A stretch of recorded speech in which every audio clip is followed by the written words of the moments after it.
XTM is for the enterprise, XTRF is for the LSPs. There have been an increasing number of new production restarts, so they're now starting to see more localization orders and requests. When you look at the streaming statistics of the amount of subscribers, the US has kind of plateaued, and all of the growth the last couple of years has been international. And welcome everybody to Slater Pod 88, or as they say in Chinese, 88, which is the lucky number in Chinese. Or Hi, two Esther. fat ladies in bingo. Did not see that coming, Esther. I've never played bingo. Well, you're missing out. Today we talk about a lot of stuff, again, about investment, but we also really look forward to speaking to Simon Constable, the Senior Vice President of Language Services at Visual Data Media Services, a US-based media lock provider, involved in subbing, dubbing, and much more. So you'll bear with us for another 15 minutes, and then we'll head over to Simon. But today on the agenda, we got XTRF, breaking news at the time we're recording this, getting investment from an investment firm. Then another company getting investment from an investment firm is Sepratech, the Spanish LSP. Just briefly looking at Zoo Digital, they had a conference? AGM. Some highlights there, new CEO for Keywords, and we're heading off to Academic Island to chat about what's coming up on, Punta Cana, Dominican Republic? Cliffhanger right there. But first, XTRF. What's XTRF, Esther? What is it? Well, I guess in the broad category, describe it as a translation management system, TMS. That is correct. XTRF. TMS, based in Poland, very strong with LSPs, and now has funding from a company we know called K1.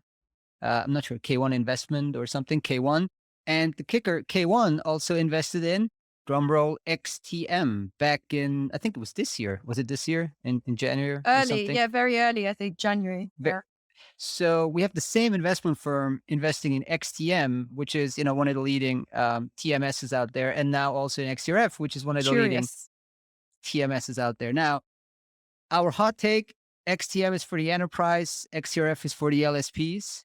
In terms of the client mix, I think XTM, has a decent size footprint among LSPs, but it's very much kind of geared towards the enterprise. We also had Bob Willens, of course, in the podcast. So yeah, that was one of the earlier guest episodes, maybe around number 40, 50. So you go in and check that out.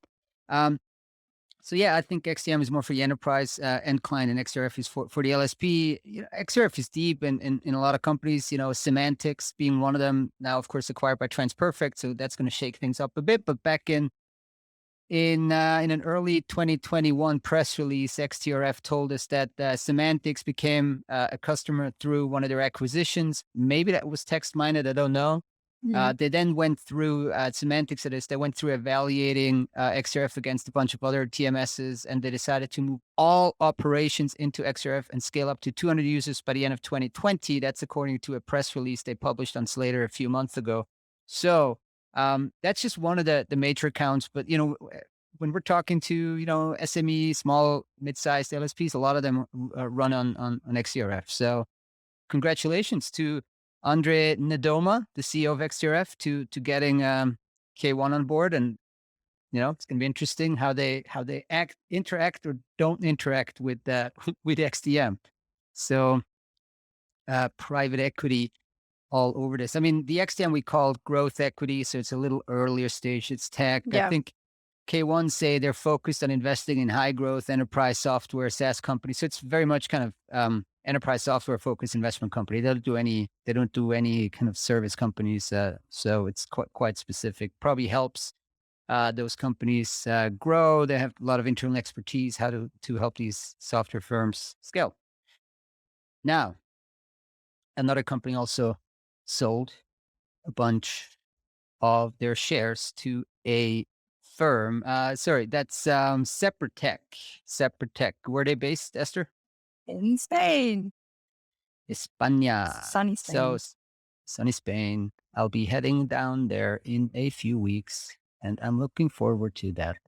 So, Seprotech announced last week when we were publishing the last podcast that they sold a majority stake to, surprise, a private equity firm called Nazca or Nazca in Spanish, Nazca Capital. And apparently, so they had quite a majority stake in Seprotech, but also a subsidiary called Ship Global, which they set up to service the kind of IP market, IP services, IP translations. And interesting transaction. We actually we know pricing. There was a story on a Spanish, I think it was Economia.com or some Spanish, Spanish website that disclosed that Seprotech is generating around $8 million in EBITDA, and apparently they sold the stake for the 80% stake for $70 million, and that would value the whole thing at roughly 10.7 times EBITDA, which is roughly in line with valuations of kind of comparable service companies.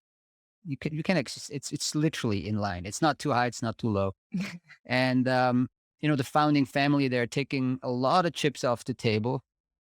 And the Nazca Capital, they say they're typically investing in companies with 10 to 300 million in revenues. 90% of the companies that private equity acquires are family-owned businesses, so they seem to have a really a focus on that. And of course, Seprotech is family-owned, and they've investment ranged between 7 and 50 million euros. So Seprotech is at kind of the upper range there, interestingly.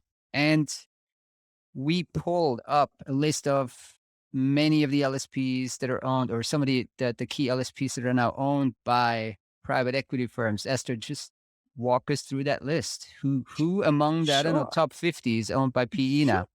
Well, it might well have changed. I think, I don't know where this list came from, but so we've got Lionbridge, obviously. Yeah, still private equity owned, second largest or third largest in the world, by HIG Capital. We have WeLocalize, also one of the super agencies, majority.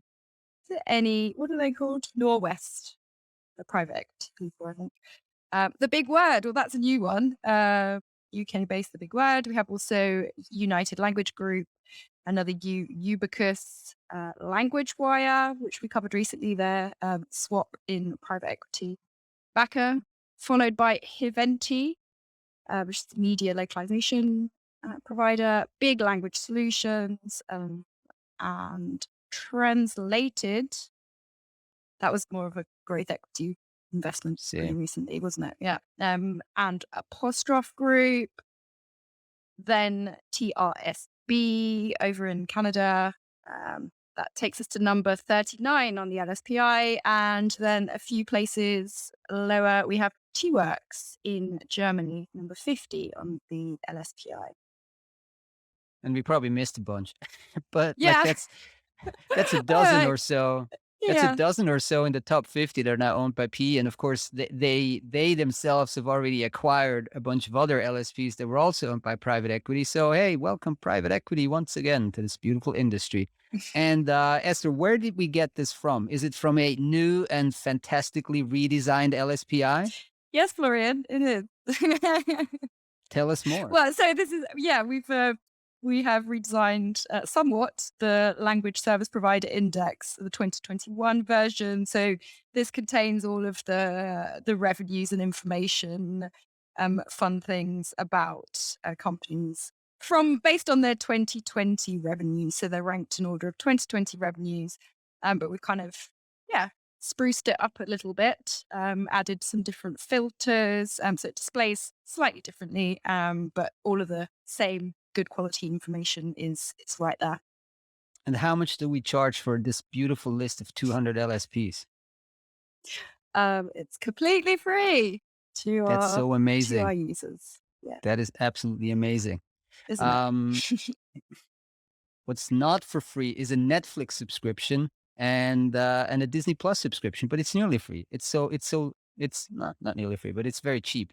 And that was a nice segue into Zoo Digital. I'm trying my best here, okay? So Zoo Digital called their media localizer, big, obviously with those streaming services. So they called an AGM. What did we learn from the AGM?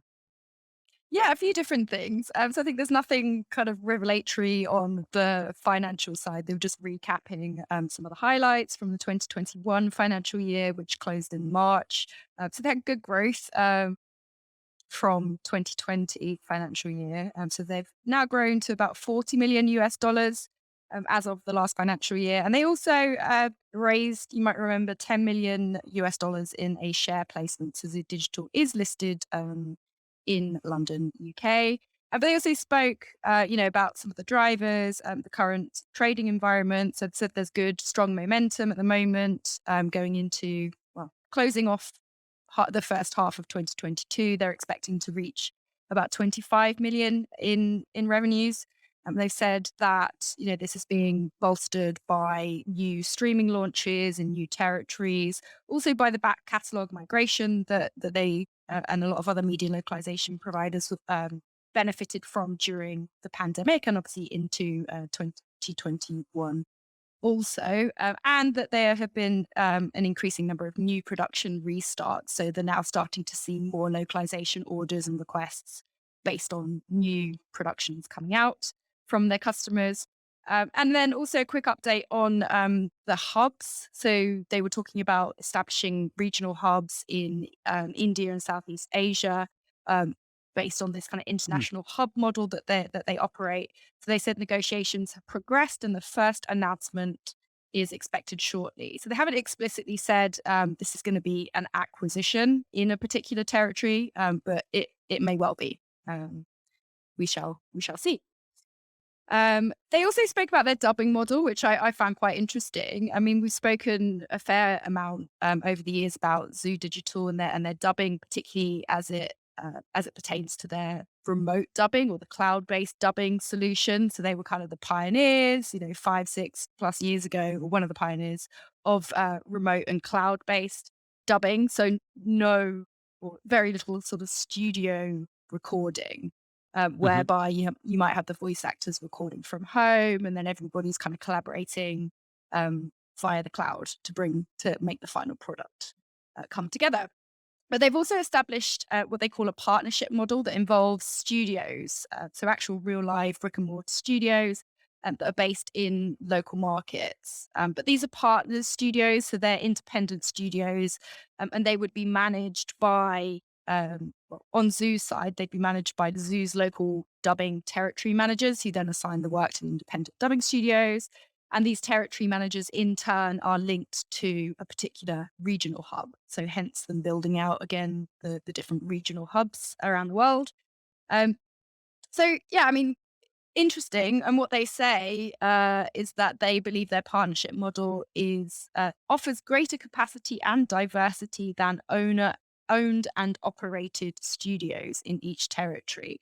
So the owned and operated is kind of the term that people use in the industry to describe the somewhat standard traditional model whereby the large media localization providers buy or build, they have essentially owned these studios in different territories or dubbing territories across the world. Slightly pricier, I would imagine, in terms of rents and things like that, or, actual having those physical assets that you have to maintain in the form of studios. And we spoke a bit about that as well when you're thinking about, some of the closures of studios.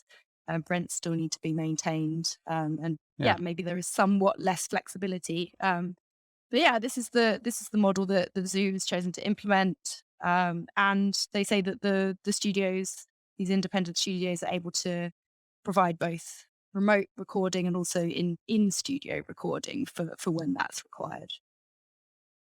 Got it. And I mean, they've done quite well this year. Shares Yeah. doubled. Still not at all-time high, but doubled. Market cap back at like 140 million.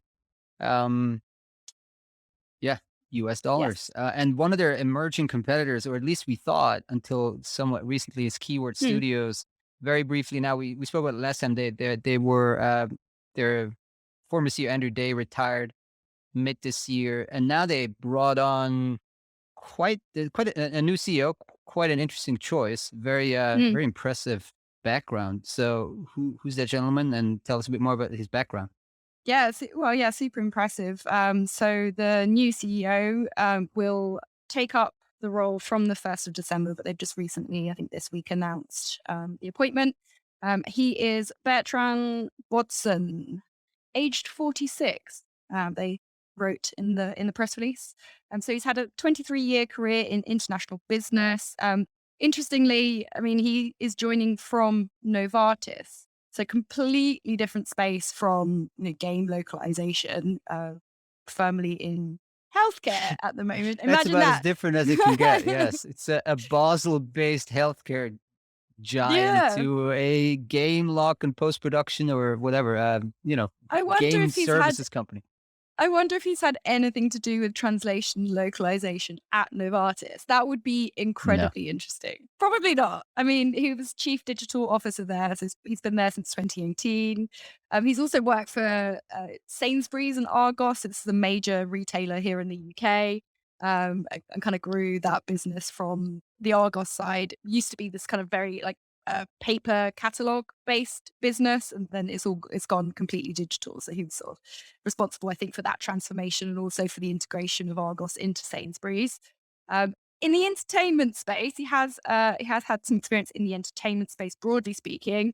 Had a role at EMI Music as EVP, and he also co-founded a company called Bregster that apparently was acquired by Guinness World Records.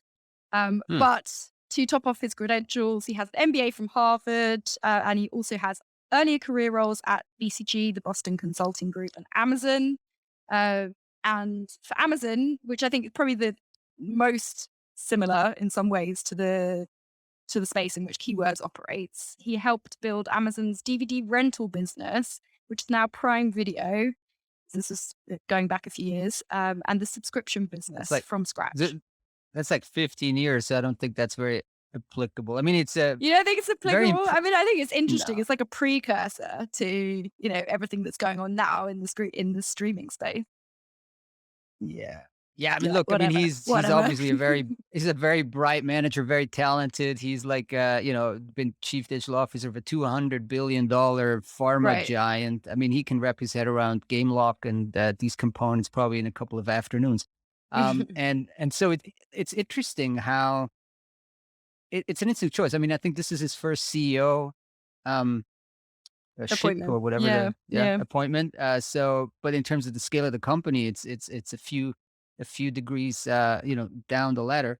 So yeah, interesting. I mean, looks like they have big plans. Maybe not in localization, but maybe on the media side. Who knows, right? So this will definitely shake things up a lot at Keywords, and then I would say take the company to the next level. Let me just check the share price. Should have I did check. reacted a It was bit. 2.3 billion GBP.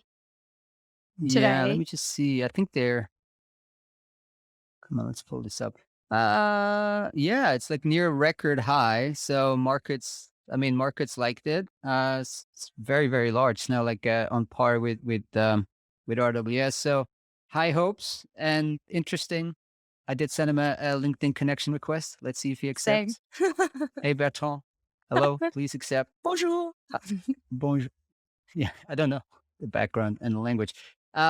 So just a quick excursion to the Dominican Republic to end this here. On the 7th to the 11th November, the EMNLP 2021 is going to happen in the Dominican Republic in Punta Cana.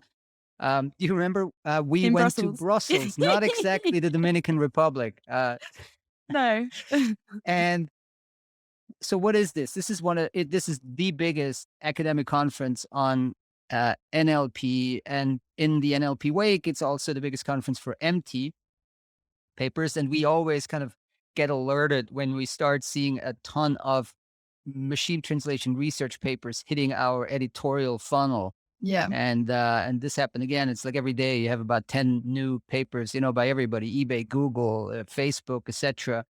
And, this year we've taken the approach to maybe not cover them as aggressively as we used to. To me, it feels a little bit incremental this year in terms of the things they're looking at. It's kind of zero shot translation for a specific use case under a specific model. I'm like, okay, what can we possibly say about this?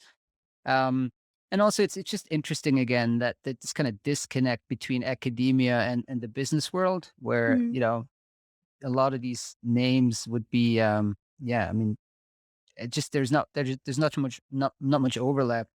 And then companies like DeepL wouldn't even publish at all. We spoke about it last time. They're not engaged at all. Anyway, well, good luck to everybody who gets to go to I Punta was going to say, Cana, I guess we're not Dominican having a Republic. company trip to Dominican Republic then. No, I wish. I mean, Sad I'm times. looking at the website here. I wonder how many people are going to squeeze into that convention center when there's this beautiful beach nearby. Good, safe travels to all the NLP academics, and enjoy your time in the Dominican Republic. And we are going to enjoy our conversation with Simon Constable and talk about media localization in just a second.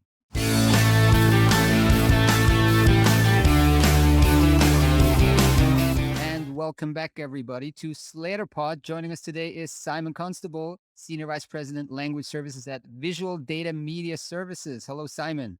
Hello, Florian. Hello, Esther. Hi, Simon. Welcome. Thank you very much. Thanks so much for joining us. Where does this podcast find you today, Simon? What country, what city? I am in Orange County in Los Angeles at the moment. This is my home. I've been here for about 11 years. Nice. That's a very nice place to be. And luckily, Europeans can go and travel there soon again. Yeah, I saw I that. heard. Yeah, just Yes, changed, didn't it? Yeah, it's good it news. just changed, and all the travel agents are being overrun here in Switzerland. It was 18 months of not going to the US, and now everybody's heading over there again. So let's see. Maybe I'll make it this year too. I hope you do. Hey, Sam. Yeah, tell us a bit more about your background, your roots into the kind of media entertainment, language space, and then after that, just the kind of elevator summary of Visual Data Media Services. Yeah, sure. So, gosh, where to start? Well, I will start by saying that I've always wanted to be in the TV and movie business ever since I was a little kid watching television. I actually grew up in Hong Kong. I spent most of my life before I went to university in Hong Kong. There was very little content on the television because there were two English language stations essentially with very few programs on them. But whatever there was, I just was desperate for content. I absolutely loved it, and I decided that it was an industry I wanted to be a part of. Fast forward, I did a degree in theology, very useful when it comes to this sort of thing. Yeah. But once I'd done that, I tried to get into the industry, and it was actually incredibly tough. I finally got my breakthrough in a small post-production house in Hong Kong. And the person I was covering for on reception went for an audition and never returned. And I've always been extremely grateful for them for never coming back, because that was my sort of foot in the door.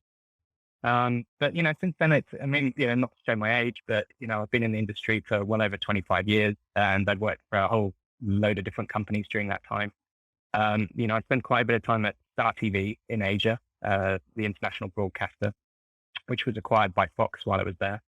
Side note, actually, when the company was sold, and the company that sold, the people that sold the company actually sent everybody on holiday. So we got this free holiday, got to go across Asia, which was fantastic.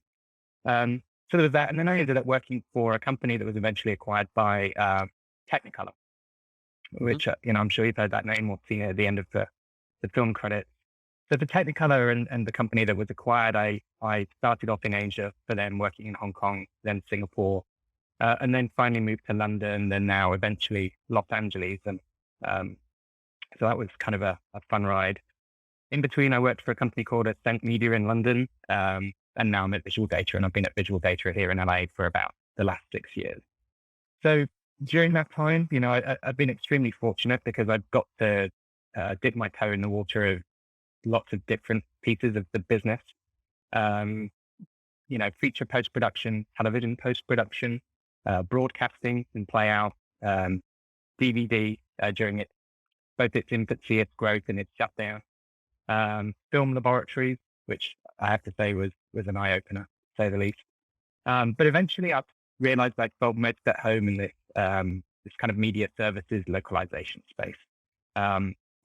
Which is interesting because having been through all of those different pieces of, the content chain, the bit that I just, felt most familiar with was, what happens when a TV show or a movie is in the can and needs to get distributed all around the world.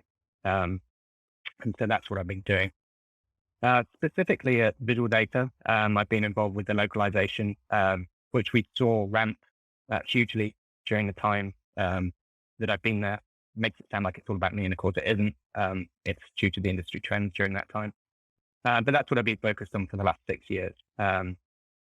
So a bit more about Visual Data for you.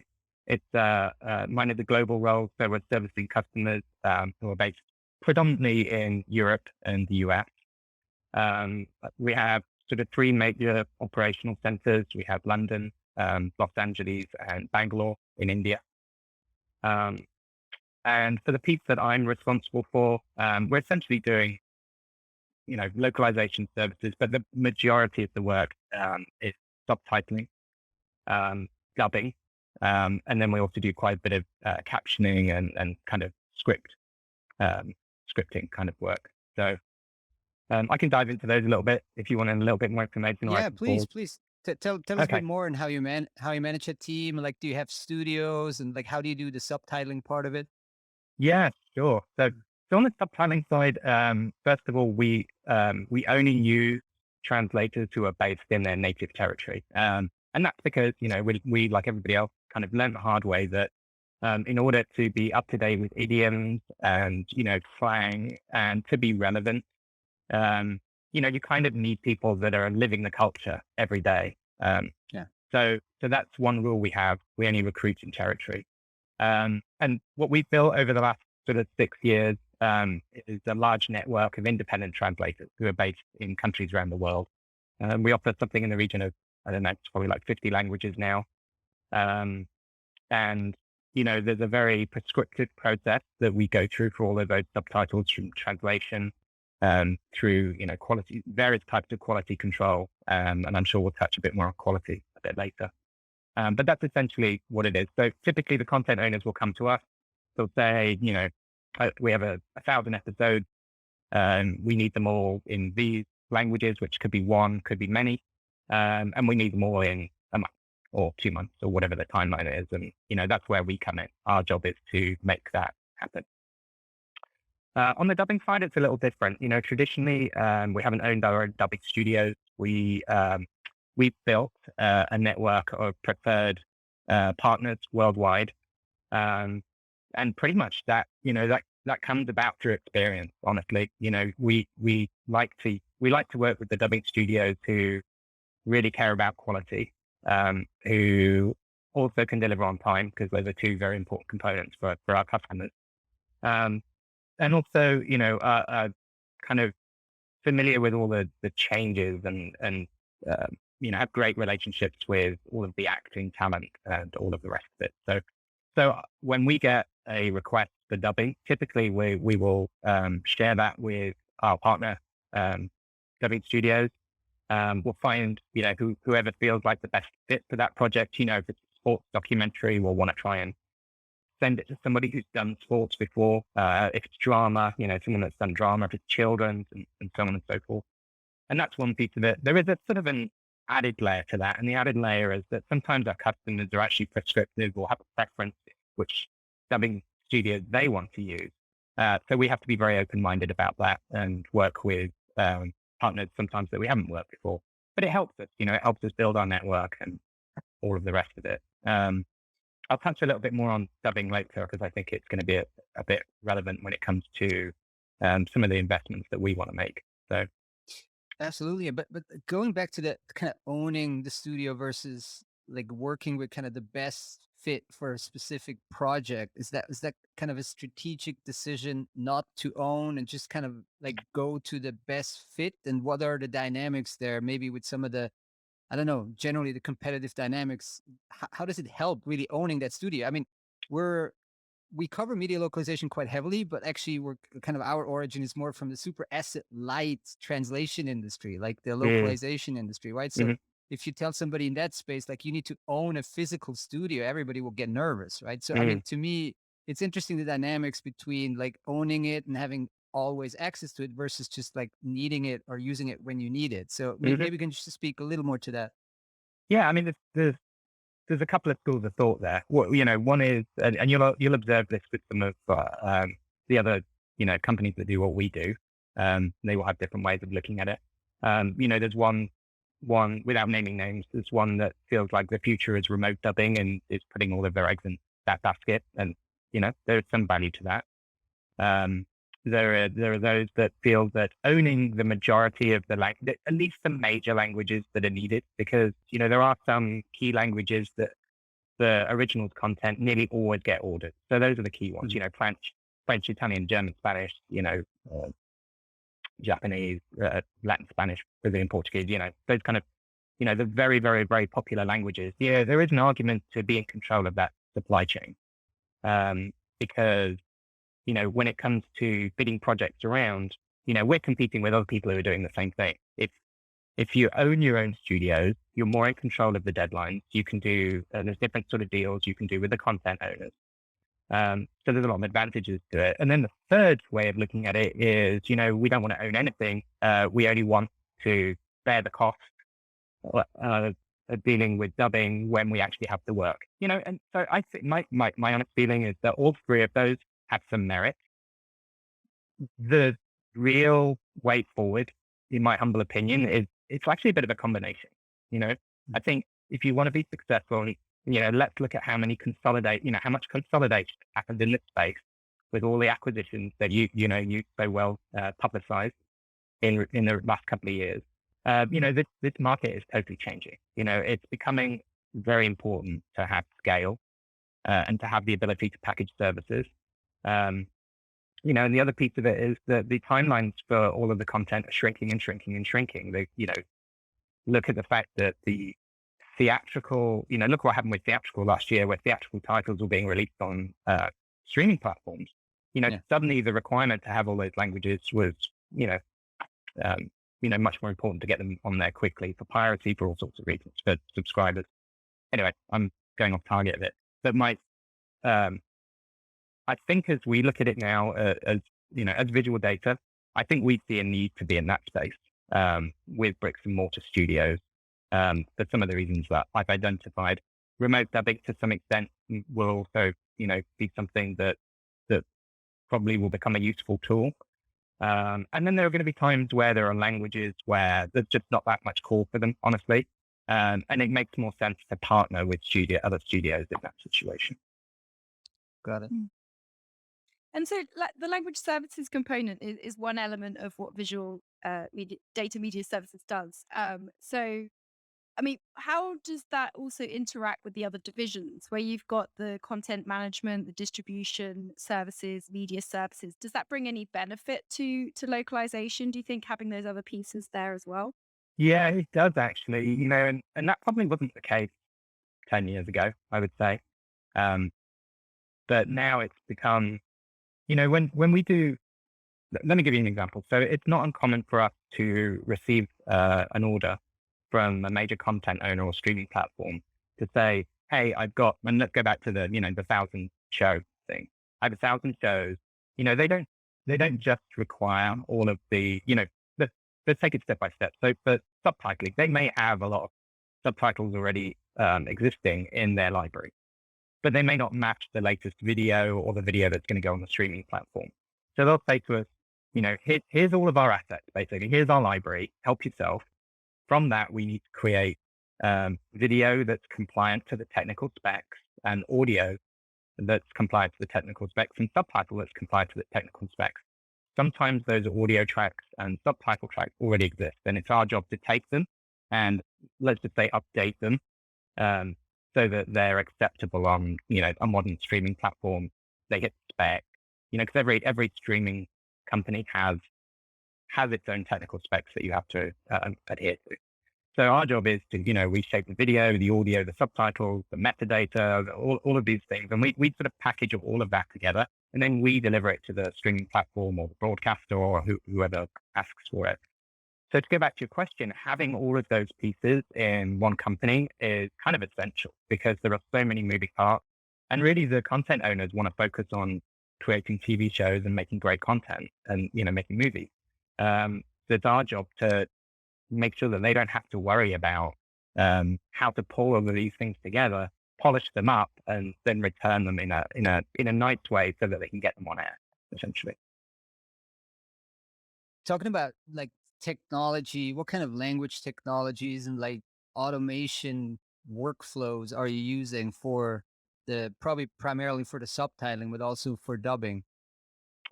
So it's there's a combination, and I would say, um, and I don't know if this is a theme you've heard through some of the other interviews you do, but first of all, can I just let me tell you what my philosophy is with all of those tools? They're all enablers. They're all useful to some extent, but I don't think they are.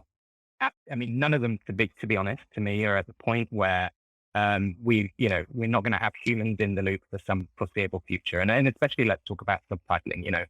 Mm, There are so many engines out there. There are so many different offerings, commercial offerings, companies getting investment and we've tested a lot of them, and we tested a lot of them in different languages, and we continue to test because it's something we know is coming and it's real. But we've had such mixed results, honestly, that, you know, by language, we've seen huge disparities in quality by types of content. We recently did a huge sports documentary project, and, we did some tests alongside the normal human process for translation, and it's just, the stuff was garbage out of it. So we're so on the hook when it comes to quality. If we have a bad quality experience and our customers have a bad quality experience, it's an incredibly negative thing for business. yeah. Um, so for us, quality is extremely important. So testing those things is fine, and I have seen some value, particularly with speech to text. Um, Hmm. because typically in the subtitling process, part of what you have to do is you have to create an English template, typically, because historically, most content has been going from, most translations gone from English to non-English. So we create this template so that the translators can see what the English phrase is, and they can translate, the translation in the box that's provided, that's timed to the video and all the rest of it. Well, we've seen some advantages with certain types of content in using that speech to text to help us save a bit of time in the process. Um, but on the translation side, we don't feel confident yet that the technology is consistently there in all of our languages that we need. Now, does that mean we won't continue to test? No. Does that mean that it won't become a viable tool in certain languages in the next year or two? I think it probably will be, actually, in certain key languages. But we're always going to need the creativity of the translators, and maybe we're going to have to do multiple quality control steps to make sure that none of that machine translation makes it through to the final file, in terms of any mistakes and challenges or misgears or things like that. Makes sense. On the dubbing side, it's a little bit different. The interesting one for me is the synthesized voices, the technology that's coming around about them, especially when it comes to taking somebody who's famous and then reusing, that voice. Um, I couldn't honestly tell you if it's going to be successful or not. I really don't know. I think it's interesting technology. I will tell you, in discussions with our partners in the dubbing studios, they're all very nervous of it. Not just because it's something that could challenge the business, but because what they're hoping doesn't happen is that we end up with a two-tiered pricing situation where, there's some automated stuff, which may be of much lower quality, happening on lower end content, with that kind of erodes what they're doing with some of the higher end content. But I think right now, it's not technology that's actually in action. So I think it's a bit of a wait and see, to be honest. Let me just ask you a follow up on that synthetic voices thing. I mean, so in practice, how could you implement that? So a famous voice actor would basically kind of like lend his voice, and then it would. But that there's so many issues here, like even the legalities, and like that voice, you can make that voice say anything essentially. So would the actor have to kind of sign off on on everything that's being said with that voice? But then you kind of lose the entire point of the efficiency point. I don't know, like. It's a great question, and I don't know the answer, but I imagine you're absolutely correct that the talent are going to have if they're going to have a big say in the Yeah. success or not of that. But there's another piece to it as well, with dubbing specifically. The dubbing actors, especially the ones that cover, let's say some of the main Hollywood talent, they're known as the voice of that actor in that territory. So how did that, if Arnold Schwarzenegger is now, now has an Arnold Schwarzenegger voice and not the voice that everybody's been used to for 20 years, how does that work as well? I'm afraid I have as many questions as you. It doesn't work. I can tell you that it doesn't work. I remember as a kid being shocked when like James Bond all of a sudden got a new voice in German, and I'm like, that's not James Bond. Oh, interesting. Yeah, So it's interesting. like it was really the first couple of like like James Bonds. You were like, that sounds weird. I don't like that. That's not the thing I grew up with, right? Out of curiosity, let me ask you this. Out of curiosity, did that happen at the point where there was a change in the actor in James Bond, or was it just random? No, it was a change in the actor. It was no, it probably was um I don't recall the second one. It was the one that just had like one the actor that just got one James Bond. Yeah. I Dalton? can't recall. No. Is that Which one? Timothy? Yeah, Is it Timothy. Dalton? Timothy Is it Dalton? Timothy Dalton? Could be. Yeah. I still, try it was and weird. say it's like a point of pride knowing a bit about, the Bond series for obvious reasons. But yeah, I don't know. So yeah, no, I just recall that was it was just weird. All of a sudden, different voice, probably different Yeah. actor, but still weird. But you're right though. I mean, it has such a big impact on how you feel about something as an audience. But yeah, let's maybe not dwell too long on this point. But I'm just wondering, in terms of COVID and the impact on productions, that kind of landscape, especially on the theatrical side. I mean, what are you seeing now in terms of demand coming back? And also, were there any learnings that you felt, maybe difficult learnings that happened during COVID that have actually proved useful now that things are hopefully getting a bit more back up and running? Yeah, well, I mean, I will tell you that the first couple of weeks of COVID and the lockdown over here in Los Angeles, and over in London actually, because it was all happening at the same time. It was a pretty scary time for us, to be totally honest with you, because most of first of all, we had to focus on making sure our own people were safe, and fortunately, we made a big investment in some remote working technology about 6 months prior to this, to COVID happening. So we were able to get everybody home within 48 hours, and we were very fortunate to be able to do that. Once we did that, though, I can tell you that, we had about 2 weeks where we were very concerned, because imagine the same things happening at all the content owners and all the streaming platforms. They were trying to get everybody home, get them set up for remote working. So there was this gap in communication about future. Plus, to be fair, most of the people we work with at the studios and at the content owners, they didn't know what was going to happen either. They didn't know what, there was talk of furloughs, and there was actually quite a bit of industry furloughing going on. So once we got through about 2 weeks and people got settled into remote working, and more importantly, I guess, the streaming platforms in particular, all the content owners pivoted to, hey,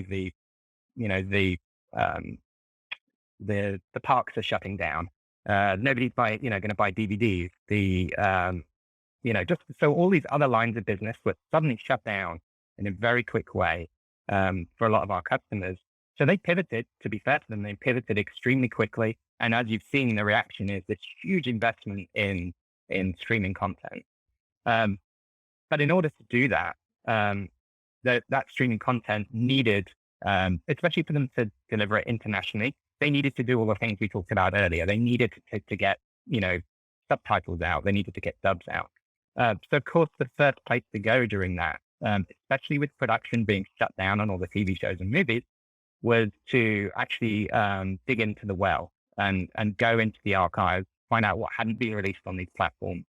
So it turned from, after a scary 2 weeks, it suddenly, all the people that we sent home without any work, we called them all back in over the next sort of month or two. And, we've been busy ever since, honestly. So but there were some difficulties that came with it, as you could imagine. I mean, the biggest one was for us as a learning how to deal with a work, with teams that are basically, all over the place in terms of location. Because we were so used to, have a big team meeting, get everyone in the room, talk about something, thrash it out for an hour, and then walk away. And everybody knows each other, and you can read the signals in the room. So that, and I know this is not unique to our business, but that was a challenge for us. We had to really learn how to make project teams work and how to make people feel included. And plus, we've grown during this time, so we've added people to those teams. And adding people who have never been in the building, is interesting. We still have a lot of people who've never been in the building. But there is a flip side to that. And this is the thing I think we learned, going back to your question, Esther. We've learned that actually, now that we can operate like this, why would we want to change it? I mean, there are still people in our facilities, especially in London and LA, who have to be there because they're dealing with extremely heavy video files, and there's just a whole bunch of reasons why they need to be there, and they've been there right throughout COVID. But for the rest of us, for the administrators, for the project teams, for the, I've had several people move out of my department to go to other states. That's become normal. More to the point, and we're hiring people that are in other states and hiring people that are in other countries. Why? Because they're the best talent available. So doesn't it make sense to do that from now on? And that, I think, is the biggest learning that we've had during this process. Yeah, it's fascinating how much you can do remote. I mean, yeah, our small team has always been remote, but it's just, I guess the world is finding out the benefits of it. Yeah, you can hire all Exactly. that talent. Hey, you mentioned there that like people were digging into the archives and seeing what else they can launch. I have a question about cartoons. I watch a ton of Mm. cartoons with the kids, right? And there's so much choice across all the streaming platforms. Is there a fundamental distinction between kind of cartoon? I don't even know what you call it. It's not dubbing. It's like cartoon voiceover and like movie dubbing, because it's actually quite well done. And a lot of the cartoons that I'm looking or I'm watching with the kids have 10, 20 language options. So is there any major difference there? Um, well, the major differences are really the talents themselves, honestly. In many of the countries where we dub, there are limitations about how many hours a day children can work. There are many rules, about what they can and can't do, whether they have folks, their parents attending with them, all of that kind of stuff. Um, so, it's common sometimes that it isn't actually children who are doing the voices. And that's no mystery, I guess, to anyone, because anyone who's read anything about The Simpsons knows, Bart and everyone else, they're all voiced by adults. But yeah, I mean, what I would say is that there are studios that are really, really good at it because they're used to dealing with the dynamics of children's content. And there are studios that are not, and those are the ones that get avoided. And was that easier to kind of scale that up because it's cartoons? I mean, you didn't need to bring any actors into any studios, so Well, it's much like, the same process when it comes to, dubbing. It's really the same process as making an adult TV show, honestly. but did you see like a rise in cartoons, or like did the studio say, well, okay, so it's harder to bring in actors, let's just pump out a ton of cartoons instead of trying to do other Oh, I content? see. I see where you're going. Yeah. Um, actually, well, what really happened during COVID is that dubbing itself was hugely, the resources were hugely depleted Mm, for a whole bunch of reasons. So most of the, I would say nearly all the studios have shut down for some length of time, some way more than others. We saw a lot of disruption in places like Mexico, where COVID was really ravaged the economy there, and the lockdowns were long. But we're a very resourceful industry. You know, when when we figured out that we could have less people in the dubbing studio and still dub live, that was something that we had to do. Yeah, I would say there was a lot of in progress projects that were affected by actors not being available due to ill health, or actually just not wanting to travel in, not wanting to yeah. travel in the studio. And sometimes we could overcome that through remote dubbing, and sometimes we couldn't. Um, but But to answer your question, I didn't see necessarily a big push on children's content. What we did see is a bit of a fight, a bit of a fight to get dubbing projects placed, because you have your library content, and then you have what's been happening as we come out of COVID, or well, maybe we'll never get out of it, who knows? But as we sort of emerge in certain territories, what you've seen is that the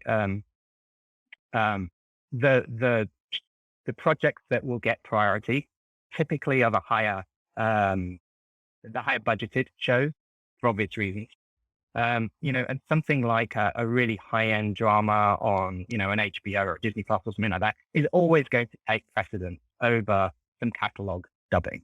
So it's a challenge for everybody to try and get dubbing done. And there was a big gap where there was limited dubbing availability and there was a lot of library content to get done. But now really much of the focus really is on originals, what we're really seeing.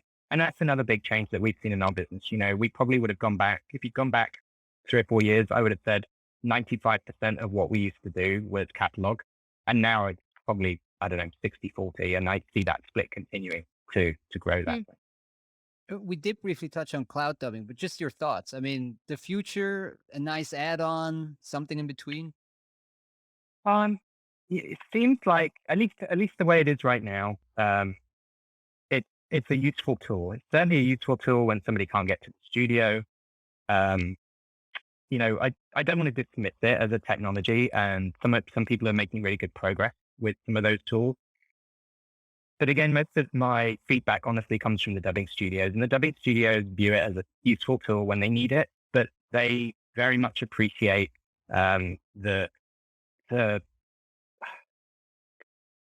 in the studio together and you have the talent and the dubbing director, and they're in the same room together with the recordist, there's just something about that makes it go very smoothly. They bounce creative ideas off each other.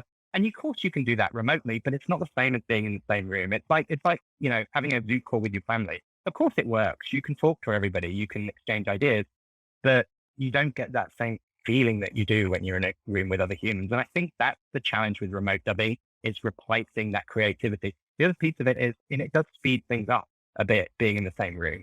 You ready? You ready to do that next take? Okay, can we change that word? Yeah, great. You happy with that? Okay, let's go. It's not as easy to do that when people are talking over each other on Zoom or interrupting each other. So again, not a technology to dismiss, but until the dubbing studios themselves really see it as preferable to being in a studio, it'll be interesting to see how much adoption it actually gets. Well, so I have a question about a genre of content that I like to watch. I know Florian asked about cartoons, but so when you're dealing with unscripted content, so I'm thinking, talk shows, reality TV, this sort of thing. Are there extra considerations? Is it somehow harder than dealing with scripted content, or just different? No, it's a great question. Actually, it is. It is. All types of content have their unique challenges and characteristics.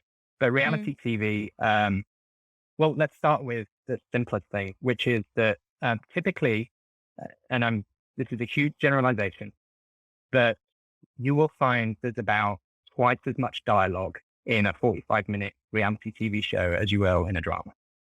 Wow. So that has all sorts of implications. It has implications to, look at the people doing the translation. They now have twice as much content that they have to translate. There's also the slangs and idioms. We work on quite a bit of reality TV shows, and every show has its own set of, just crazy terminology, a lot of slang, a lot of local slang. Even, look at shows about, cruises. There's all of the nautical terms that you need to know. So when we prepare for those shows, there's a lot of work we have to do in advance to make sure that there's these documents that get created, they're key names and phrases, because we want to make sure when somebody translates something and it's a common word, it's a place name, it's somebody's name, we need to make sure that if there's 100 episodes of it, we get that name consistent throughout, because if not, somebody sitting at home is going to go, why are they calling him that in this episode when in last episode he was called something else? And all the nautical terms, all of those things, because especially you may have you will often have multiple translators working on the same show because there's so much of it to do and there's a shortened window. And, we have to incentivize our QC teams to look out for stuff like that, and refer to those documents and so on. So honestly, reality shows are challenging, but, so is drama. We work on medical dramas, famous medical dramas. And, they're difficult as well because every week it's a different medical condition. It's a different set of, new description for antibiotics or whatever. So. Yeah, that's interesting. Earlier you were talking about content and the fact that a lot of or most translation goes from English into other languages. But what's your experience of the level of demand as it stands now for English as a target language? Maybe for dubbing in particular, we've heard a bit about that. Maybe there's trends that you've observed. Yeah, no, it's a great question. It's changing. It's really changing. Again, a couple of years ago, it would have been quite, if you look at, Netflix, for example, if you go back quite a few years, there wasn't, it was all Hollywood type content. And now that's totally changing. And that's common on all of the streaming platforms and content owners, for a mixture of reasons. That in some countries, there are mandates about how much money needs to be spent by these platforms to reinvest back into the economies of those countries. And this is, dubbing and subtitling and content creation is the main way to overcome that. But, also, when you look at the streaming statistics of the amount of subscribers, the US has kind of plateaued, and all of the growth the last couple of years has been international. So it totally makes sense that, that the streaming platforms and the content owners are investing more in content in those countries. So how does that affect us downstream? We've seen that change over the last couple of years, and we have been working on more, and I would say there's more on the original side. The newer content going from non-English to English, which was an interesting thing for us because a lot of our tools were built to do the other way. So it's been, there's been some learnings for us during that process. But it's a trend we're definitely going to see continue, and I think it will just grow and grow, honestly. Yeah, here the federal government is trying to oppose a tax. It's called Lex Netflix. So they're trying to charge global streamers about 3 to 4% of what they're earning in Switzerland, and then force them to reinvest that into Swiss, like the Swiss independent film producers. And so now there's actually going to be a national referendum because we have these referendums all the time. So because there's a lot of kind of more free market people are like, that's ridiculous. Like, why would we don't want to pay more because you guys want to support Swiss independent filmmaking? So there's actually going to be a national referendum on like, are we going to charge Netflix and Disney Plus 3% on content? Oh, wow. Interesting. So let's see how that pans out. Yeah.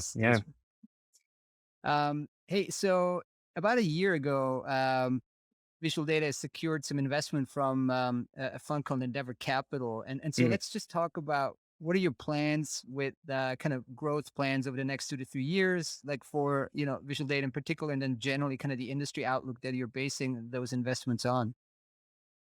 Sure. So, well, a little bit about Endeavor to start with. I mean, we went through a process to look for an investor, and you might ask why we looked for an investor in the first place. Well, the main reason was because our CEO, the guy who's still our CEO, was our majority owner during for the last 25 years. Recognized that there were a lot of opportunities that were kind of we were unable to invest in because we didn't have the scale, and we didn't have we were essentially having to reinvest our own profits back into the business. But we knew we can do an awful lot more with more investment. So we went through a process, and the team at Endeavor, the reason we chose them was because they're actually just great people, honestly. And we wanted people who are culturally a fit for us because we wanted to make sure that it was successful going forward. So they were very excited about the business. They can see, the continued growth of all the content creation that's going on. They can see the continued investment that's happening in this part of the industry. And they think, we have room to grow. They like some of the growth plans that we presented to them. So, since that's closed, we've been doing a lot of work on that. There's not a lot I can share with you, honestly. Most of it's confidential. I will say that the desire is to move into parts of related parts of the business. So, we're interested in growing the scale of what we do, the geographies in which we do it. And I would definitely say that some of localization is one of the key areas we feel that there's room for us to grow. We also would like to have a bit more ownership of some of the supply chains we're involved in, for all the reasons I described earlier. This requirement for us to be able to handle these big projects at scale for our customers is not going to change. And it's about, being able to react quickly, having more control of the supply chain.